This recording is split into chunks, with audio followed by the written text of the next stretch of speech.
अच्छा, ये first question जैसे कि आपके सामने लिखा हुआ है, limit x approaches to infinity 2x² plus 4x plus 5 divided by x³ plus x² plus 2। ठीक है, ये एक रैशनल फंक्शन है और लिमिट हमने इसको एवेल्यूएट करना है इन्फिनिटी पर।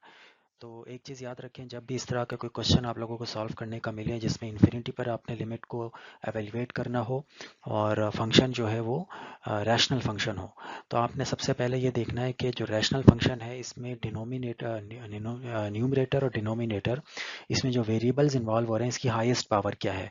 तो यहाँ पर आप देख सकते हैं कि जो डिनोमिनेटर की हाईएस्ट पावर है वो x की पावर 3 है। ठीक है, और न्यूमरेटर में x की पावर 2 है, तो हाईएस्ट पावर क्या हुई, x की पावर 3। तो इसको हम क्या करेंगे, न्यूमरेटर और डिनोमिनेटर दोनों में बारी बारी हम डिवाइड करेंगे। तो लेट्स स्टार्ट।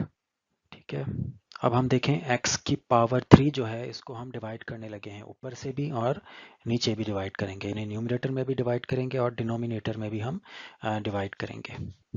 तो देखें हमने क्या किया, ये जो ऊपर था 2x², 2x² को भी हमने x³ से डिवाइड किया, फिर 4x था, 4x को भी हमने x³ से डिवाइड किया, फिर यहाँ पर 5 था, 5 को भी हमने x³ से डिवाइड कर दिया। इसी तरह नीचे भी जो है लिखा हुआ है x³ प्लस x² प्लस 2, इसमें भी हम हर एक टर्म को x³ से डिवाइड करेंगे। तो डिवाइड करने के बाद आपने क्या करना है, इसको कैंसिल आउट करना है। तो आप देखें ये जो x² है और ये x² से x³ कैंसिल हो जाएगा, क्योंकि x जो है यहाँ पे 3 दफ़ा आ रहा है, तो 2 टाइम्स कैंसिल होकर सिर्फ x बचेगा। यहाँ से 4x है तो 4x में x जो है वो यहाँ पर स्क्वायर बच जाएगा। ठीक है, और 5 के साथ कुछ नहीं है तो 5/x³ एज इट इज़ आ जाएगा।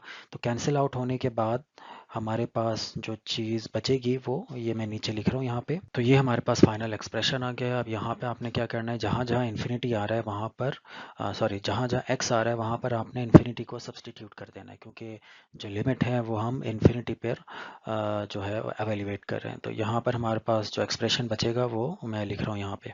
तो ये एक्सप्रेशन आ गया आपके पास। अब यहाँ पर आप देखें लिखा हुआ 2/इन्फिनिटी। तो इन्फिनिटी से जब कोई भी नंबर डिवाइड होता है, यानी जब किसी भी नंबर को हम इन्फिनिटी से डिवाइड करते हैं तो आंसर हमेशा ज़ीरो आता है, चाहे वो इन्फिनिटी हो या इन्फिनिटी स्क्वायर हो या इन्फिनिटी क्यूब हो। इन्फिनिटी का स्क्वायर भी लेंगे तब भी वो इन्फिनिटी ही आएगा। तो डिनोमिनेटर में जब भी आपका इन्फिनिटी मौजूद होगा तो आंसर यहाँ पर ज़ीरो आ जाएगा। तो ये सारा जो ऊपर वाला एक्सप्रेशन है वो आ जाएगा 0 plus 0 plus 0 divided by 1 as it is, फिर प्लस 0 प्लस 2/इन्फिनिटी का क्यूब, ये भी 0 आ जाएगा। और यहाँ पर आप देखें कि 0 प्लस 0 प्लस 0 ये आ जाएगा 0 डिवाइडेड बाय 1। तो इस तरह से ये आंसर 0 हो गया। तो ये क्वेश्चन आपका कंप्लीट हो गया। तो ये बहुत इजी क्वेश्चन है। जस्ट आपने एक चीज़ याद रखनी है कि जब भी रैशनल फंक्शन आए और उसको इन्फिनिटी पर आपने एवेल्यूएट करना है, तो डिनोमिनेटर या न्यूमरेटर उसमें से जो हाईएस्ट पावर होगी वेरिएबल की, उससे आपने दोनों को डिवाइड कर देना है, यानी न्यूमरेटर को भी डिवाइड कर देना है और डिनोमिनेटर को भी। और उसके बाद जस्ट सिंप्लीफिकेशन के बाद आपने लिमिट अप्लाई करनी है। तो इस तरह से ये हमारा आंसर आ जाएगा विच इज़ 0। तो अब हम नेक्स्ट क्वेश्चन की तरफ चलते हैं। ओके, नेक्स्ट क्वेश्चन देखें, आप लोगों के सामने लिखा हुआ है, यहाँ पर हमारे पास लिमिट है z अप्रोचेस टू इन्फिनिटी, यानी वेरिएबल मैंने x की जगह z लिखा हुआ है यहाँ पे, और इसी तरह ये आगे रैशनल फंक्शन आ रहा है। अब यहाँ पर रैशनल फंक्शन को अगर आप देखें तो यहाँ पर न्यूमरेटर में जो सबसे हाईएस्ट पावर है वो z की पावर 3 है, और डिनोमिनेटर में जो हाईएस्ट पावर है z का वो है z की पावर स्क्वायर। तो हाईएस्ट पावर क्या हुई, z की पावर क्यूब। तो हमने क्या करना है, z की पावर क्यूब से हर टर्म को डिवाइड कर देना है, चाहे वो ऊपर मौजूद है या वो नीचे मौजूद है। तो लेट्स डू इट। तो हमने हर टर्म को, चाहे वो न्यूमरेटर में है या डिनोमिनेटर में है, उसको z³ से डिवाइड कर दिया। अब आपने क्या करना है, कैंसिल आउट करना है। तो यहाँ पर z³ से z³ कैंसिल, z² से ये क्यूब खत्म हो जाएगा, सिर्फ z बच जाएगा। z को जब z³ से कैंसिल करेंगे तो ये स्क्वायर रह जाएगा। ठीक है, इसी तरह z² और ये z³ से इसको कैंसिल करेंगे तो z रह जाएगा। z से z³ को कैंसिल करेंगे तो ये स्क्वायर रह जाएगा। तो ये हमारे पास कैंसिल आउट हो गए हैं। अब जो कैंसिल आउट होने के बाद जो हमारे पास एक्सप्रेशन बचेगा वो मैं यहाँ पर लिख दे रहा हूँ। ठीक है, तो ये हमारे पास फाइनल एक्सप्रेशन आ गया। अब आपने उसी तरह क्या करना है, जहाँ जहाँ z है वहाँ पर इन्फिनिटी को सब्सटीट्यूट करना है। तो जब इन्फिनिटी डिनोमिनेटर में आएगा तो जहाँ जहाँ इन्फिनिटी आ रहा है वहाँ पर ये सारे टर्म्स 0 हो जाएंगी। तो हमारे पास क्या बचेगा, यहाँ से 2 प्लस 3/इन्फिनिटी होगा, 3/इन्फिनिटी इज 0, फिर प्लस 4/इन्फिनिटी का स्क्वायर, ये भी 0 हो जाएगा। और आगे बचेगा हमारे पास -3। अच्छा, यहाँ पर एक मिस्टेक हो गई है, यहाँ पर हमने -3 को भी z³ से डिवाइड करना था। ठीक है, तो यहाँ पर ये z³ रहेगा और इस तरह से ये भी ज़ीरो हो जाएगा। ठीक है, ये मिस्टेक हो गई थी हमसे। इसी तरह ये भी ज़ीरो, -0 प्लस, बल्कि यहाँ पर भी 1 को भी हमने z क्यूब से डिवाइड नहीं किया, तो ये भी z क्यूब से डिवाइड होगा, तो यहाँ पर भी 1/z क्यूब आ जाना था। ठीक है, तो यहाँ पर हमारे पास ये भी ज़ीरो हो जाएगा। तो इसको आप सिंप्लीफाई करें मज़ीद, तो ये होगा 2/0। अब किसी भी नंबर को जब आप ज़ीरो से डिवाइड करेंगे तो वो इन्फिनिटी आंसर देगा, तो यहाँ पर आपका आंसर आ जाएगा इन्फिनिटी। सो ये क्वेश्चन भी आपका कंप्लीट हो गया। तो ये बहुत इजी क्वेश्चन था। तो रैशनल फंक्शन अब आप लोगों को समझ आ गई होगी कि लिमिट्स को जब हम इन्फिनिटी पर एवेल्यूएट करते हैं तो रैशनल फंक्शन के साथ उसको हम किस तरह से सॉल्व कर सकते हैं। Let's move to the next question. Next question जो है हमारा वो है limit x approaches to 0 from the right hand side. ये जो प्लस का सिंबल है इसका मतलब है हम लिमिट को कहाँ से अप्रोच कर रहे हैं, left hand sorry right hand side से अप्रोच कर रहे हैं, यानी ये राइट हैंड लिमिट है। ठीक है, अगर ज़ीरो के ऊपर माइनस बना होता तो उसका मतलब होता है ये लेफ्ट हैंड लिमिट है। अच्छा, यहाँ पर आपके पास एक और रैशनल फंक्शन है, लेकिन ये रैशनल फंक्शन थोड़ा सा डिफरेंट है जो प्रीवियस क्वेश्चंस में हम देख चुके हैं।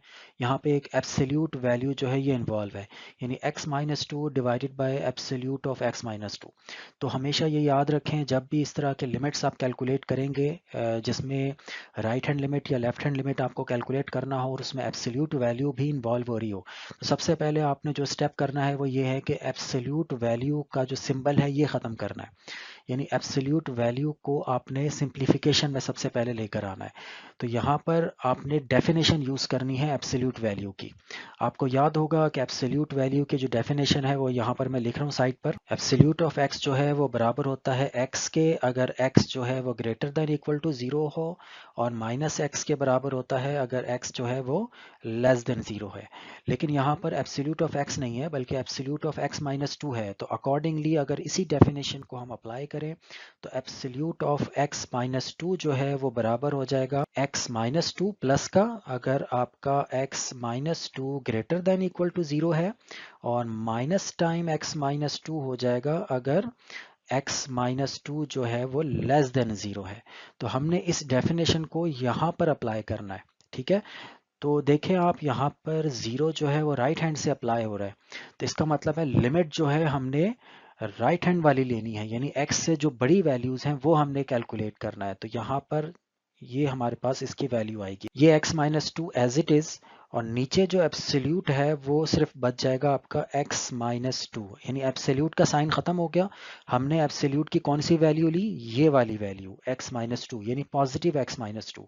उसकी वजह यह है कि हमारे पास जो लिमिट है वो राइट हैंड लिमिट है, तो राइट हैंड में हमारे पास ग्रेटर देन इक्वल टू 0 वाली जो वैल्यू है वो हमने कंसीडर करनी है। फॉर एग्जांपल अगर ये क्वेश्चन इस तरह से आता कि 0 को हम अप्रोच करते लेफ्ट हैंड साइड से, यानी 0 के ऊपर ये माइनस का साइन बना होता, तो हमने x-2 की जो लेस देन 0 वाली वैल्यू है यानी कि नेगेटिव वैल्यू, वो हम यहाँ पर लेते। तो उस सूरत में यहाँ पर क्या लिखते हैं हम, माइनस टाइम्स x-2। लेकिन अभी क्योंकि राइट हैंड लिमिट है तो हमने x-2 के एब्सोल्यूट वैल्यू की हमने पॉजिटिव वैल्यू ली है। तो hopefully you will understand this point. Okay, ये x-2 से x-2 जब कैंसिल हो जाएगा तो हमारे पास 1 रह जाएगा। अब 1 क्योंकि कांस्टेंट है तो कांस्टेंट का जो लिमिट होता है वो वही नंबर आ जाता है, तो इसका आंसर हमारे पास 1 हो जाएगा। ठीक है, सो ये आज का वीडियो लेक्चर हम इसी पर ख़त्म कर रहे हैं, ये हमारी लास्ट एग्जाम्पल थी। इंशाल्लाह नेक्स्ट वीडियोज़ में हम मज़ीद जो लिमिट्स के कुछ एग्जाम्पल्स होंगी जो कि एग्जामिनेशन पॉइंट ऑफ व्यू के हवाले से इंपॉर्टेंट है, उनको हम डिस्कस करेंगे। अल्लाह हाफिज़।